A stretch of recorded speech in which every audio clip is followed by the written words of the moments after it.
do a response to public comment as well. So you're looking at maybe February 1st or something, or, just ballparking. For an active permit, I'm thinking a little bit sooner, maybe January Okay. with that timeline. And then one question is, there going to be some changes that people who already have plans and stuff are going to have to update to accommodate some of the new things in there, like water supply plan, like maybe some sentences. So from the day it gets formalized, how many days would you accommodate them to make the changes? So I don't know if we're gonna go into this with Jake about the water supply plan, but once we have an active permit for people to register to, we have everyone that's on the renewed permit they're going to get notice to that permit, and we'll do that kind of on a rolling basis. So in the past we've done by area. We're not anticipating doing that now because everyone's going to have a water supply plan. So we want to kind of spread it out, like the workload for WRD across the state. So we anticipate having kind of a rolling process. So whoever's ready, they have all their materials, they'll get notice first. So we don't really have kind of a timeline for when we're going to expect people to update plans and stuff. Okay. But based on the current draft, I don't anticipate many people have to make changes to their NMP unless they're looking to make changes upon re-registration.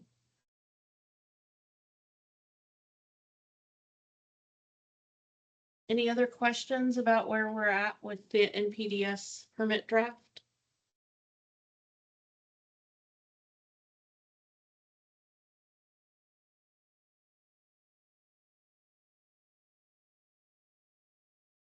Okay. Well, feel free to, if you think of something between now and the end, we will have plenty of time at the end for additional questions. Next on the agenda is me to talk about some program recruitments. When I joined the program back in June, they said, by the way, there's 2 new positions for this program. Get started on writing those position descriptions and recruiting. So I did. Started with an inspector position out in Hermiston. And the first time we posted that, the recruitment failed. So we posted it again, and as we were getting close to the deadline of that, the state budget got pooled. I guess it's not entirely frozen, but we were asked to make some tough decisions, and we decided to shelve that position. So for now, the position hasn't gone away, but we're not going to recruit for it right now. So we're going to cover the existing inspections with the existing inspection staff. Any questions about that? No, just for lunch. It sucks, but it is what we need to do right now. So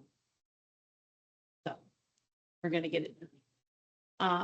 So I'll keep you all posted if that has bigger ripple effects down the line. But for now, we're just going to keep doing what we've been doing with the staff we've got.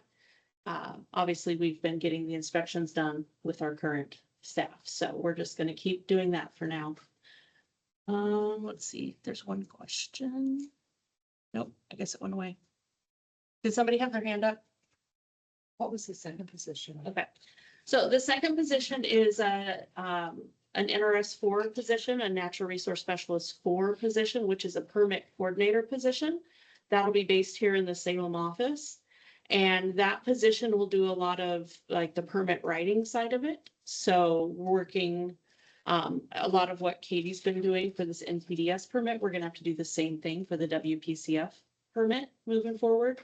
And also to have more of an enforcement function. So right now, the inspectors are doing kind of double duty. They're out there doing their observations for an inspection, but they're also writing non-compliances and all of that. This permit coordinator position will have more of that enforcement side and more of that technical. They'll be doing the research into some of these specific situations.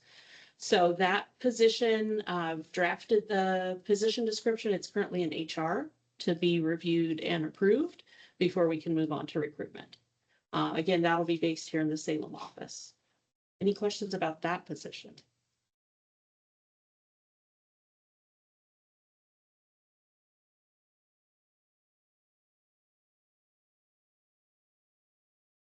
It's online. All right. Well, again, if you have questions, either at the end of this meeting or afterwards, feel free to reach out. That one is still a work in progress.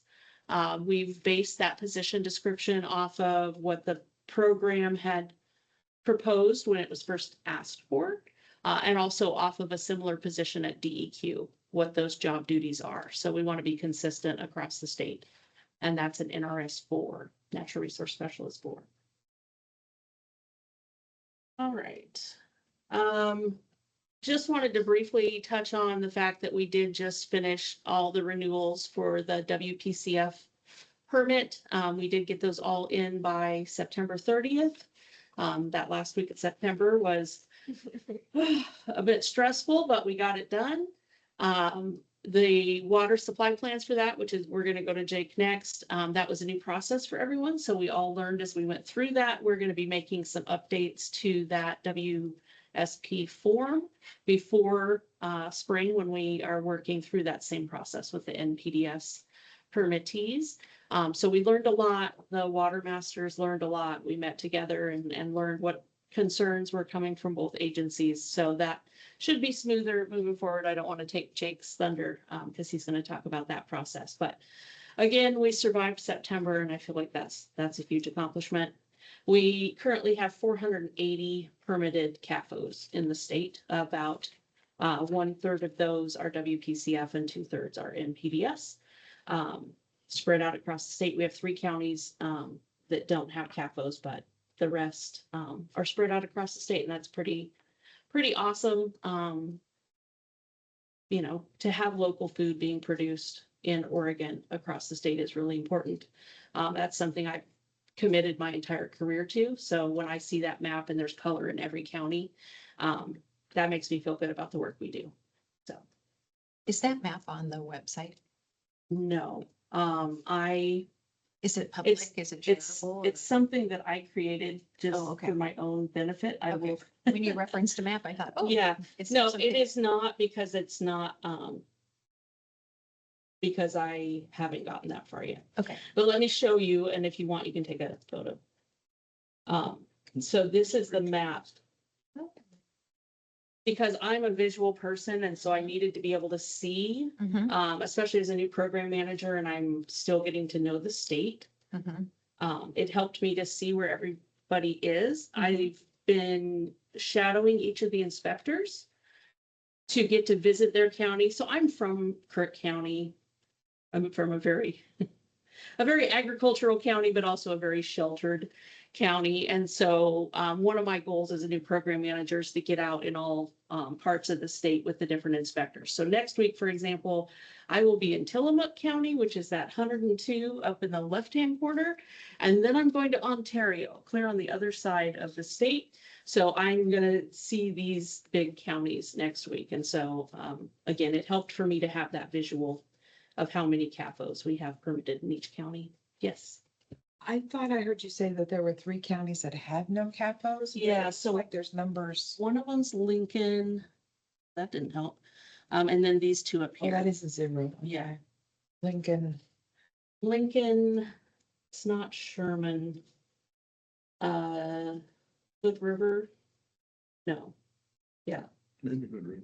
Hood River, Lincoln, and I'll have to get back to you about the other one. You? The W? No? Well, Wallowa? I think this is Wallowa. Anyway, Allows for the. Yeah. there's opportunity.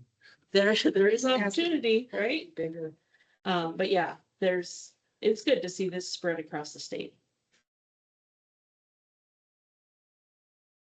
As far as breakdown, since I have this open, this was the other visual I was working on last week. This shows how many permits by size. So you can see we've got a pretty good spread, small, medium, and large. So that's also fantastic. And then even broke down by permit. So WPCF are these 4 bottom ones, and then NPDS. I think your work started now in 1920 in Tillamook County with like 500 Yeah.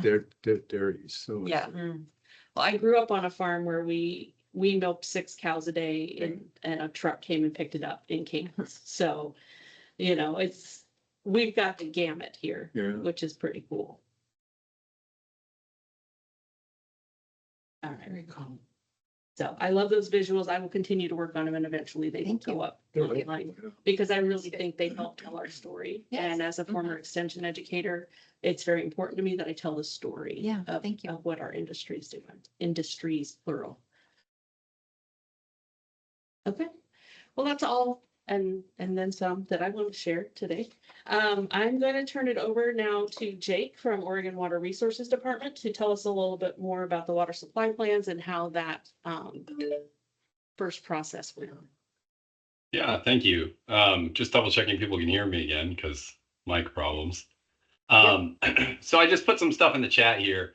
I want to thank ODA, Connie, and the group for helping me with the water supply plan. I'm looking forward to the new revisions that come out in the spring. I think that'll be really helpful to the water user community, the CAFO community, and to the water masters. I've got about 4 or 5 bullet points, well, 6, I guess, because I also put just a link at the bottom that I dropped in the chat. And I really hope that people can share this amongst their communities for folks that would be filling out water supply plans. These are really just some gotchas that we've discovered with some similarities across different water master districts around the state. I get it's a new form. I get it's a new process. And so people are going to have questions. One of the things is to make sure you list out the site of the CAFO itself. Some of these locations are very large facilities and like a mailing address gets put. From a water master's perspective, water rights have a pertinency, which means they're pertinent to a specific chunk of land.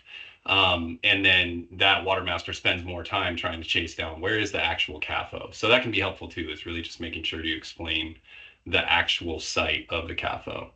If you're using water rights, please include those in the corresponding fields. Not all water rights are for multiple uses. Some water rights are for multiple uses. So if your water right has multiple uses associated with it, it may be absolutely appropriate to have that specific certificate number for each one of those fields, the multiple sections of the water supply plan. So being your commercial and industrial, your irrigation, those kinds of things. In the bullet points I put in the chat here, I also have the RIS link. That's our water rights information systems page. You can look up water rights birth certificate, and there's also a mapping thing in there that you can look around and try and identify your water rights for those who don't know where they are.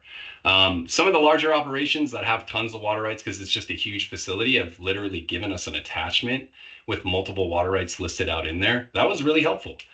So for folks who have a ton and they're trying to figure out how to navigate the fields, an attachment works too. If you're claiming the exempt use of groundwater, please list out the source. So I've also got in here the well log page link. You can use addresses and site information to look up well logs associated with your property. I do want to acknowledge, though, that well logs weren't required by law until the 80s. So if you're looking for a well that's older than that, there may or may not be a well log. It was somewhat optional before that. Also, there are groundwater sources like sumps or old hand dug wells that may not have something associated with them as well. But every little bit of effort you can put into filling that form out will mitigate the time that the water master staff spend on it. Let's see, moving on, there's no exemption from surface water for commercial or agricultural use. This seems to be something that's gotten a lot of folks gummed up when they're filling this out. They list the exempt use of surface water for their agricultural needs, their commercial needs. That's not actually an allowed exemption of surface water. This has led to water masters calling the applicant, just kind of clarifying what they mean by that. And they're like, oh, okay, I get it. I understand. It was really a confusion more than anything else. There is an exempt use of surface water for stock watering. And so I think that's somewhere people are getting a little kind of confused on that, is that exemption for stock watering. I have put the statute ORS 537-141 in the chat. I just want to remind folks, though, that the statute's exemption for surface water is really for those stock that would otherwise have had access to the creek. And there's some specific language nested in that statute that talks about troughs, diverted water, and return flows. So it's important for folks to just familiarize themselves with that. One of the last things really is if it's a blank water supply plan form, it doesn't really answer the questions. We're going to bring it back to ODA and or the applicant. Reason we're going to do that is really just because of everyone's time. There's a 45-day timeline here. We're really trying to meet that for you folks. And we want to make sure that we're able to do that effectively. We don't want to be spending too much of any one particular party's time, expecting it to be finished, and then find out it's not because there's some really crucial fields that are missing. I really want to note, though, that as this process has evolved, ODA staff has been reviewing it as well for completeness, and then going back to the applicants and getting more information to provide back to the water master. So I really want to appreciate you guys for that. And then the last thing, as I generally end almost every conversation that I give the public on water law when I do presentations for realtors, stakeholders, whatever the case may be, is when in doubt, reach out, right? Use the water master link, figure out which water master is in your district or county, and call them if you have a question. A lot of those questions can be just addressed right up there in a quick phone call. They can help you understand how to find a well log or find water rights. And that can really kind of mitigate everybody's time down the road when we get the water supply plan over to water master. So there's my 3-minute soapbox. Happy to take any questions anyone might have. Questions for Jake? Any feedback from the stakeholders you work with? The process. I haven't heard anything yet, which is surprising. So that's a good thing. Yeah.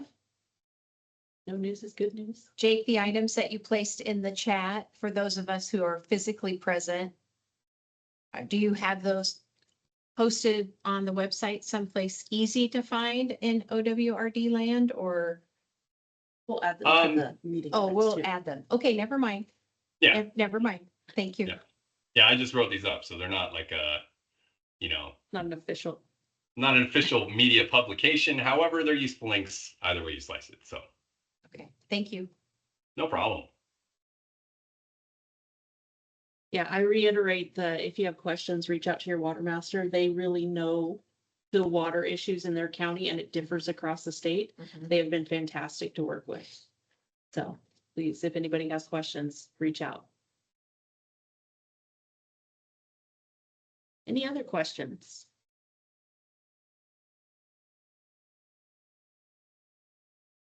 Well, if there's That's no right. other questions, I'll just kind of sign off my little section here. Is in addition to the 23 water masters, there's 6 region managers, myself, and then the administrator. Mike McCord, our Northwest region manager, who would hate me for saying this because he doesn't really want to call attention to it, is retiring at the end of October. He's been WRD's liaison to ODA for the CAFO program. I am now inheriting that mighty torch from Mr. McCord. So if you have questions, if any of your users have questions, or anyone on the line here has questions regarding WRD more broadly and generally in this water supply plan coordination, please don't hesitate to contact myself. So when you guys put the minutes together, if you want to put my contact information right next to these bullet points, that'd be terrific. So thanks a lot. Thanks, James.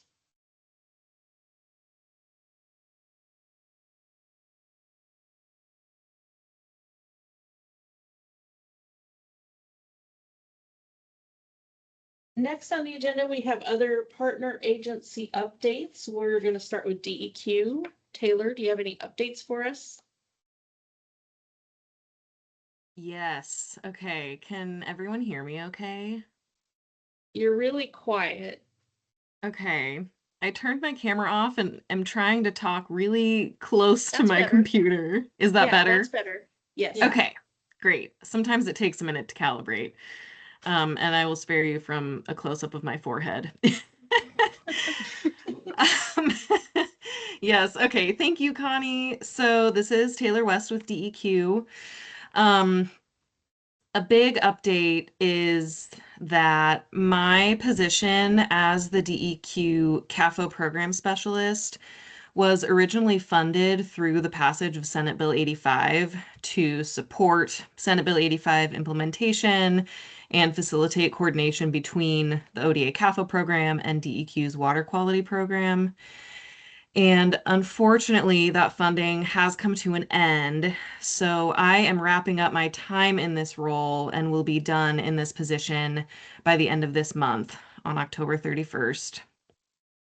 So the first thing I wanted to say is that if you have any questions related to water quality permitting that the fabulous ODA folks can't quite answer, please feel free to reach out to my manager, Rebecca Bodnar, and she will direct you to the appropriate DEQ staff person while they kind of figure out how these duties will be reallocated.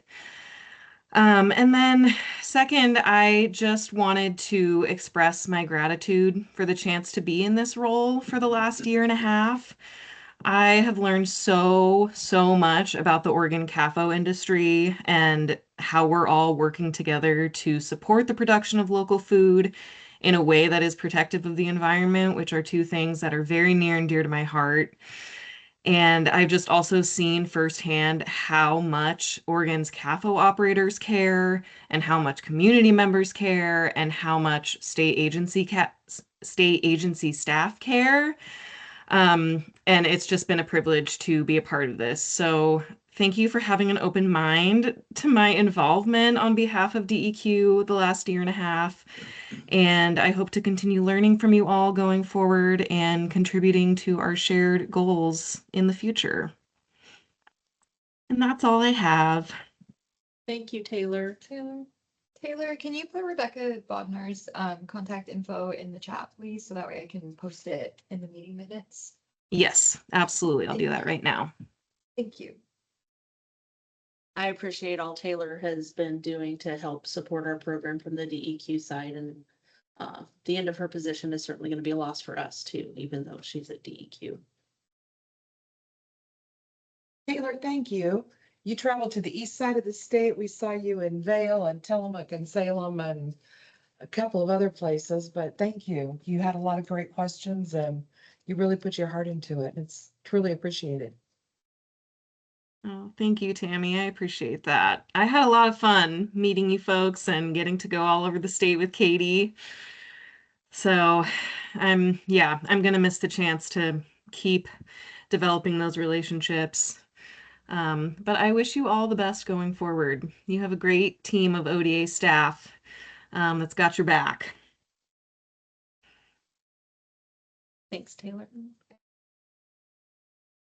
All right, other partner agencies. I think Stephen is our only federal partner who is able to join us today. Stephen, do you have some updates for us? No, we do not. I know we did submit our comments for the draft permit for the CAFO permit, but that's about, we don't really have any other updates. Thank you. All right, any other industry updates? Does Stephen represent? EPA.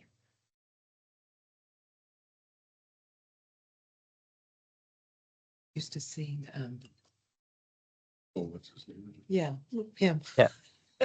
Nick Peak is obviously out of the yes, office, yes. so he's not in the Yeah, office he's still this week. with us. He's still Thank working. you. Good clarification. Yes. Any industry updates from those online?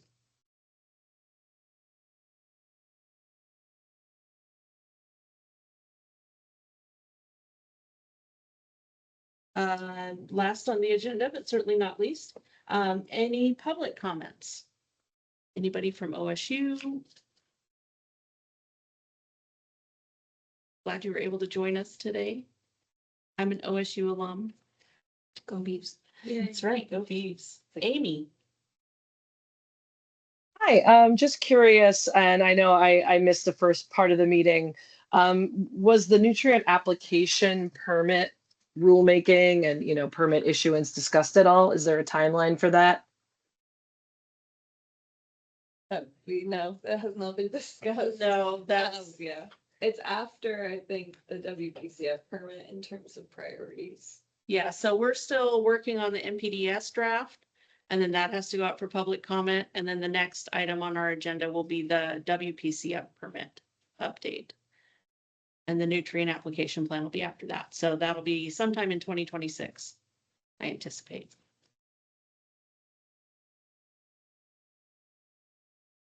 Other questions or comments?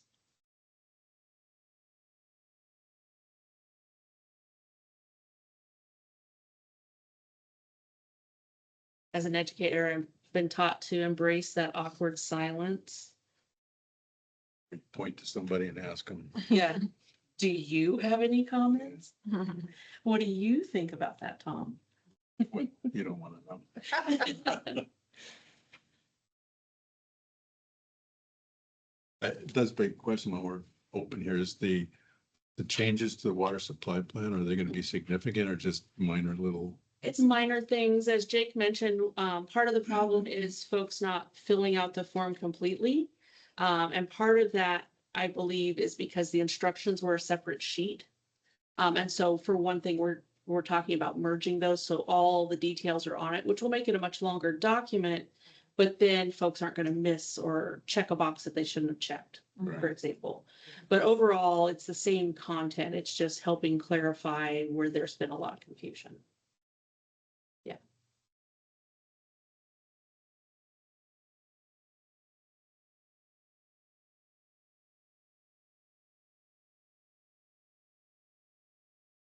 Any other comments or questions?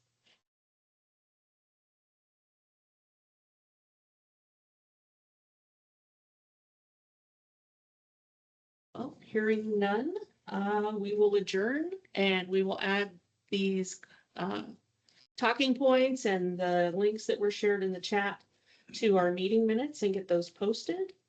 Our next CAFO Advisory Committee meeting will be in April. I understand we don't meet in January.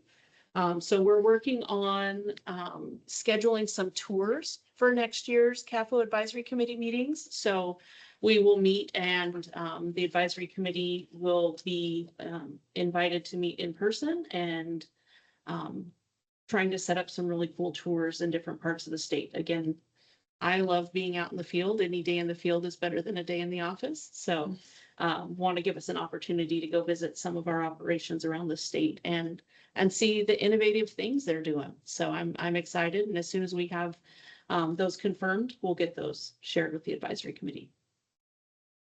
Great. Thank you all for attending. This is the best turnout we've had since I've been here. It's my second meeting.